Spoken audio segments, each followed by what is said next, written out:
नमस्ते भाई लोग। Second class English god of tense intro देखলে বোঝা যাচ্ছে না কিসের উপর ক্লাস হবে?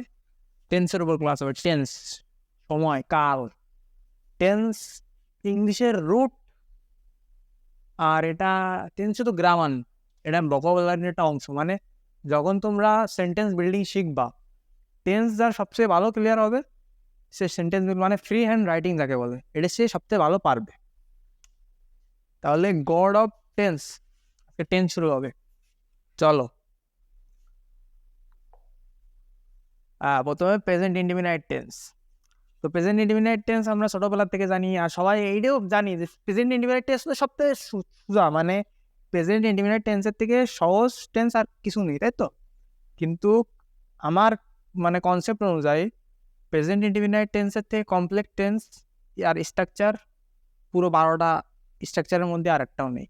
সবচেয়ে বেশি স্ট্রাকচারে প্রেজেন্ট ইনডিফিনাইট টেন্সে আছে, আমরা সেটাই দেখবো। ঠিক আছে, আমরা প্রেজেন্ট ইনডিফিনাইট টেন্স শিখবো। মনে করো এটা শুধু এই ক্লাসটা তোমার প্রেজেন্ট ইনডিফিনাইট টেন্স নিয়েই হবে। ঠিক আছে, প্রথমে প্রেজেন্ট ইনডিফিনাইট টেন্সের ডেফিনেশন আসি আমরা। ভার্বের প্রেজেন্ট ইনডিফিনাইট টেন্স ভার্বের যে কাজ বর্তমানে ঘটে বা ঘটে থাকে বা চিরন্তন সত্য অর্থাৎ ইউনিভার্সাল ট্রুথ বোঝায়, তাকে প্রেজেন্ট ইনডিফিনাইট টেন্স বলে। অর্থাৎ বর্তমান করে করা, যাওয়া, খাওয়া। আর এখানে যে আর একটা জিনিস চিরন্তন সত্য, এটা আগের কথাও যদি তুমি সত্য হিসেবে টান দাও, সেটা পাস্ট টেন্স না প্রেজেন্ট ইনডিফিনাইট হয়। স্ট্রাকচারে গেলে ভালোভাবে বোঝা যাবে, এটা এত কন্টিনিউ করতেছি না। আর তোমার আইডেন্টিফিকেশন যাকে বলে, ঠিক আছে, অর্থাৎ চেনার উপায়।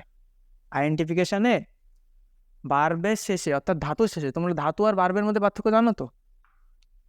অর্থাৎ এখানে দেখো, আইডেন্টিফিকেশন ভার্বের শেষে বা ধাতুর শেষে রস্যই এ ও অন্তস্থা ইত্যাদি যুক্ত হলে, যেমন আমি ভাত খাই, খাই রস্যই, লাস্টে রস্যই আছে, অর্থাৎ প্রেজেন্ট ইনডিফিনিট টেন্স হবে। আমি বই পড়ি, পড়া রস্যি, পড়ি, প্রেজেন্ট ইনডিফিনিট টেন্স। তারা সেখানে যায়, যায় প্রেজেন্ট ইনডিফিনিট টেন্স। অর্থাৎ রস্যি এ ও অন্তস্থা ইত্যাদি থাকলে আমরা বলবো সেটা প্রেজেন্ট ইনডিফিনিট টেন্স। ঠিক আছে, এখন সবচেয়ে গুরুত্বপূর্ণ স্ট্রাকচার, চলো দেখি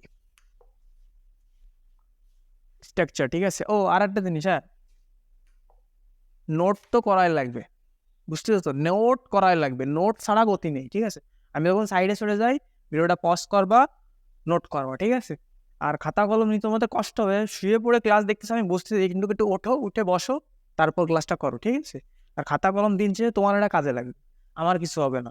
আমি আমার মতো বুকে যাবো, সাবস্ক্রাইবার আমি কামাবো, অনলাইনে কোর্স আমি বিক্রি করবো, লাভ আমার হচ্ছে।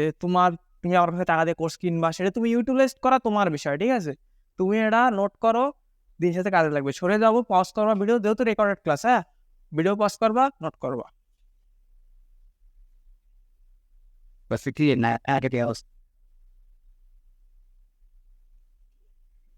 নেক্সট, ঠিক আছে, নেক্সট স্ট্রাকচার গঠন নাম্বার 1। আমরা প্রেজেন্ট ইনডিফিনিট টেন্সের 12টা গঠন দেখবো, 12টা। বুঝছো, এর আগে হয়তো 12টা টেন্স মানে ইনডিফিনিট টেন্সের 12টা গঠন তোমরা কোনো জায়গায় দেখো। চলো নতুন কিছু শিখতেছি। ঠিক আছে, ডিজিটাল ক্রিয়েটার যাকে বলে। তাহলে প্রথমটা অ্যাফার্মেটিভ যাকে বলে, হ্যাঁ বোধক বাক্য। একদম আমরা সিম্পল ছোটবেলা থেকে জানি, subject plus verb plus object plus extension. Third person singular number হলে, যদি subject third person singular number হয়, তাহলে ভার্ব হবে, ভার্বের সাথে এস বাই এস যোগ হয়। ঠিক আছে, তাহলে উদাহরণ কি হবে? তোমরা দুই একটা লেখো, তারপর আমি লিখি, নাকি খালি আমি বলবো তোমরা লেখবা? লেখো।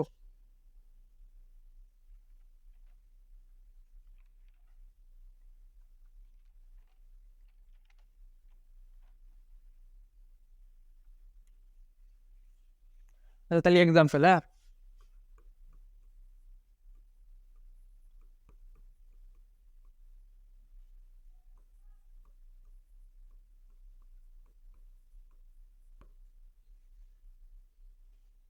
হি রাইটস এ লেটার, সে একটা চিঠি লেখে। নেগেটিভ কি হবে তাহলে? Subject plus do does not, ভার্বের প্রথম, আর বিয়ন ভার্বের প্রথম রূপ যাকে বলে base form, object plus extension. ঠিক আছে, তাহলে নেগেটিভ হি।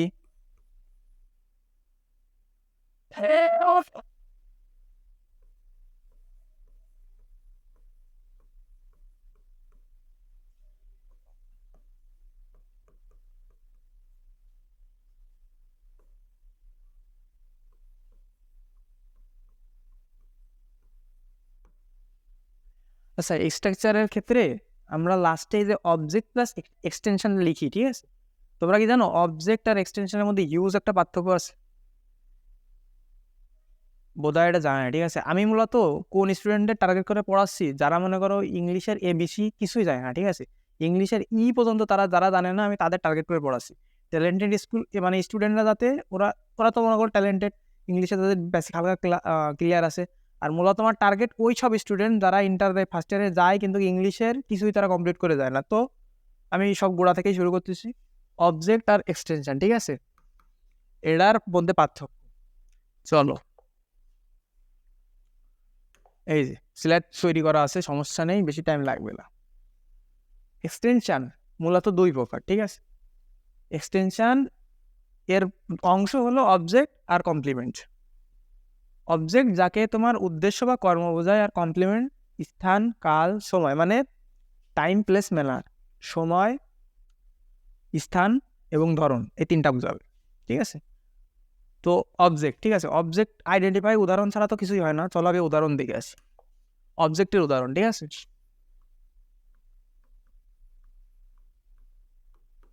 অবজেক্ট কি বোঝাবে? কাজ বোঝাবে, ক্রিয়ার কাজ বোঝাবে।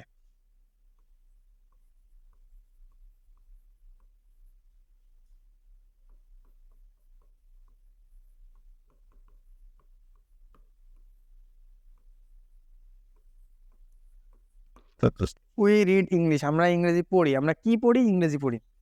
আর ক্রিয়ার উদ্দেশ্য বা কর্ম কিভাবে বোঝা যায়? ভার্বের কাছে তোমরা প্রশ্ন করো কি বা কাকে, তাহলে যে উত্তর পাওয়া যাবে সেটাকে অবজেক্ট বলে। এখানে ভার্বকে রিড, তাহলে রিডের কাছে কি প্রশ্ন করতে হবে? কি বা কাকে প্রশ্ন করো। কি পড়ি? ইংরেজি পড়ি, অবজেক্ট। তাহলে ভার্বকে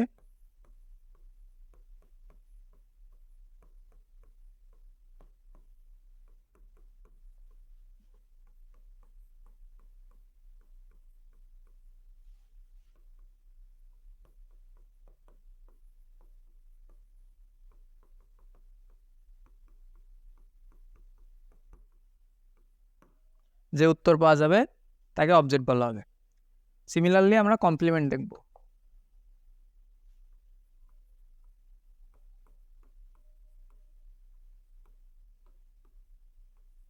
টাইম, প্লেস, ম্যানার, অর্থাৎ আর একটা জিনিস কমপ্লিমেন্টে সহজে চেনা যায়। কমপ্লিমেন্ট সাবজেক্ট সম্পর্কে সরাসরি তথ্য দেবে, যেমন ডাইরেক্ট তথ্য হবে। মনে করো আই অ্যাম,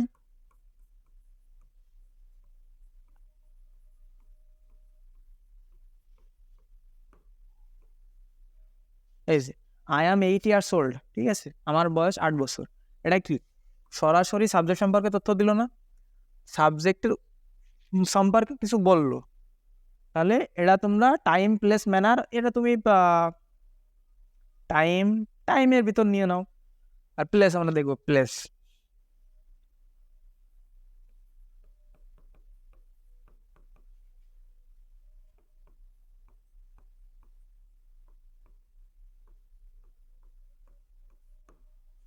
এই যে প্লেস, ঠিক আছে, এটা কিন্তু অবজেক্ট না, এটা হলো কমপ্লিমেন্ট। টাইম, প্লেস আর ম্যানার, ঠিক আছে? ম্যানার শিখি আমরা একটা।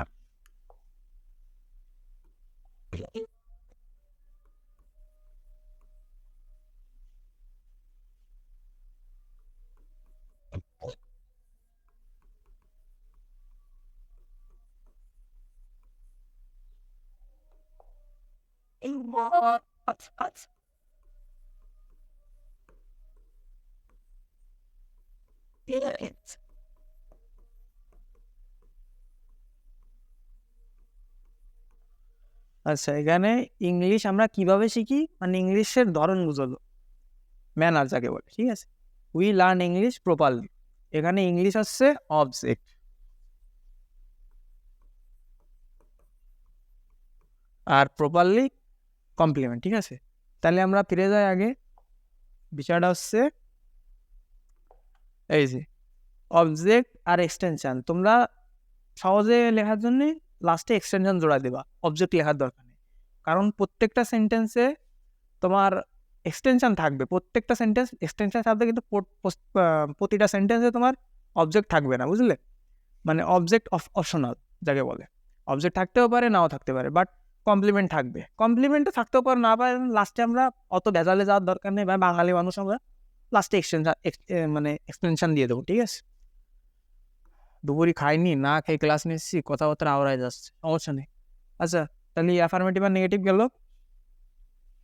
চলো ইন্টারোগেটিভ। ইন্টারোগেটিভ স্ট্রাকচার দেখো, প্রেজেন্ট ইনডিফিনিট টেন্সের do does subject plus verb plus object plus extension. তাহলে আগেটা কি ছিল? আমরা এরই করবো প্রশ্নবোধক, ঠিক আছে? He does not write a letter.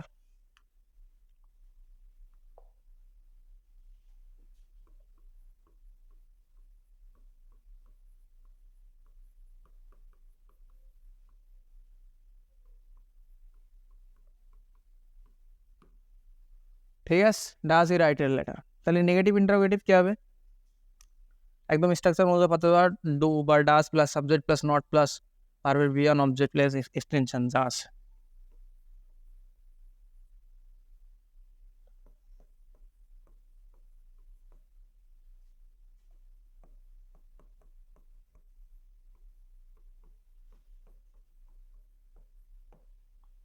Does he not write a letter.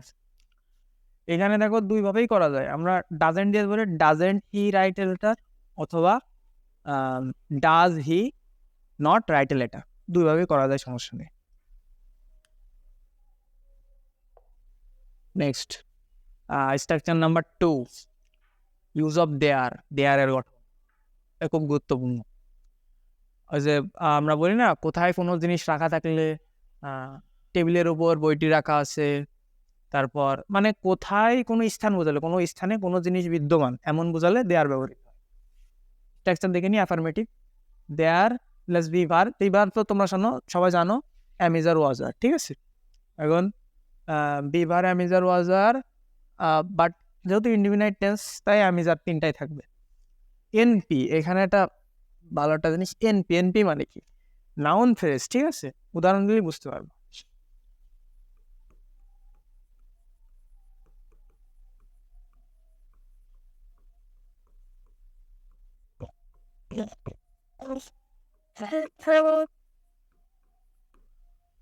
হ্যাঁ দেখো, এই যে এ বুক, ঠিক আছে, এটা নাউন ফ্রেজ, বুঝলে? নাউন ফ্রেজকে এনপি বলা হয় শর্টে। There is a book on the table, টেবিলের উপর একটা বই আছে। নেগেটিভ করো।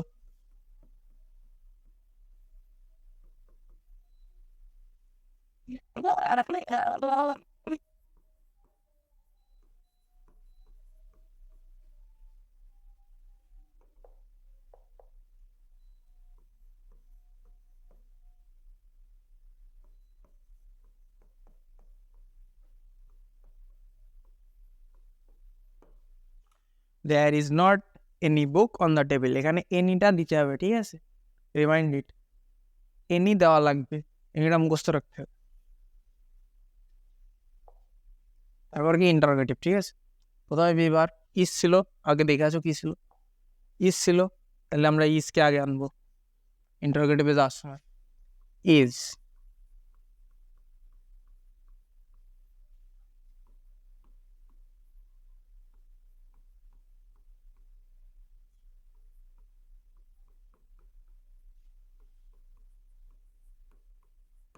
সব আমি লিখে দেবো, পরেরটা ট্রাই করো, ভিডিও পজ করো, ট্রাই করো।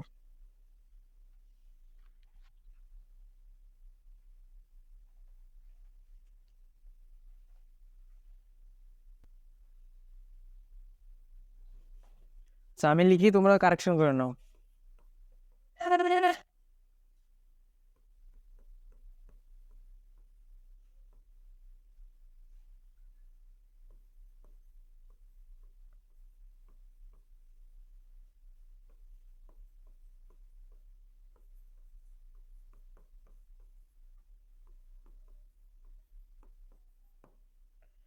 Is there not any book on the table, ঠিক আছে? সিম্পল জিনিস, তবে এগুলো অর্থ ধরে ধরে প্র্যাকটিস শিট দিয়ে দেবো, ঠিক আছে? প্র্যাকটিস শিট দিয়ে দেওয়া হবে। মানে ট্রান্সলেশন, মূলত আমরা টেন্স শিখতেছি ট্রান্সলেশন শেখার জন্য, ফ্রি হ্যান্ড রাইটিং এর যে গুড়া, ঠিক আছে, যে রুটটা, ট্রান্সলেশন শিখবো আমরা। বাংলা দেও ইংলিশ ট্রান্সলেট করতে হবে সেন্টেন্স, ঠিক আছে? শুরু থেকে শুরু করো। স্ট্রাকচার 3 এটা কি হ্যাভ আর হ্যাজ এর ব্যবহার, কারো অধিকারে বা মালিকানায় কোনো কিছু আছে এরূপ বোঝালে। ঠিক আছে, কারো অধিকারে কোনো কিছু, এখানেও একটা এম্বারেসিং জিনিস আছে, ঠিক আছে দেখাবো, এক করে দেখাই। অ্যাফার্মেটিভ কি হবে? I have a pen.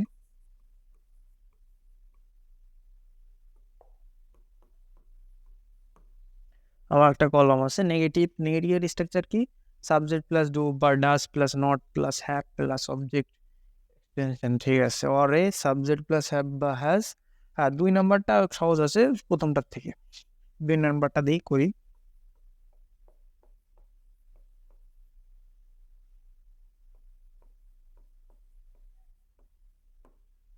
I have no pen, ঠিক আছে।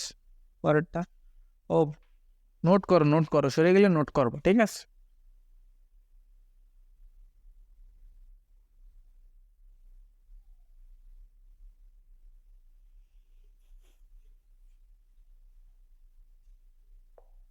Next interrogative, do does plus subject plus have plus object plus extension.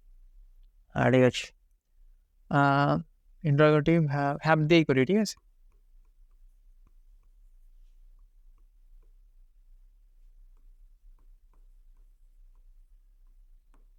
এই আগে আমরা কি দিছি ইন্টারোগেটিভ সেন্টেন্সে?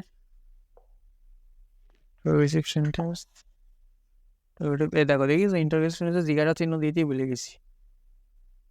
নেগেটিভ ইন্টারোগেটিভ জিজ্ঞাসা চিহ্ন।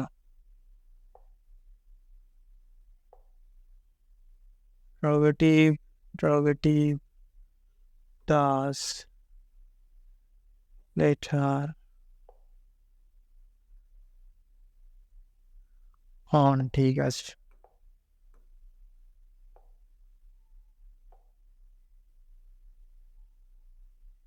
ঠিক আছে।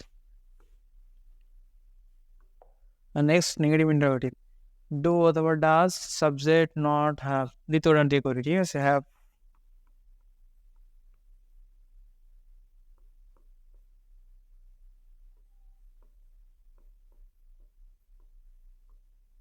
আমার কি কোনো কলম নেই? হ্যাভ আই নো পেন, প্রথমে বাংলা ট্রান্সলেট করে তারপর ইংলিশ করলে হয়ে যাবে, ঠিক আছে। পার্থক্য আমরা দেখেছি, কত গেল এটা? 3।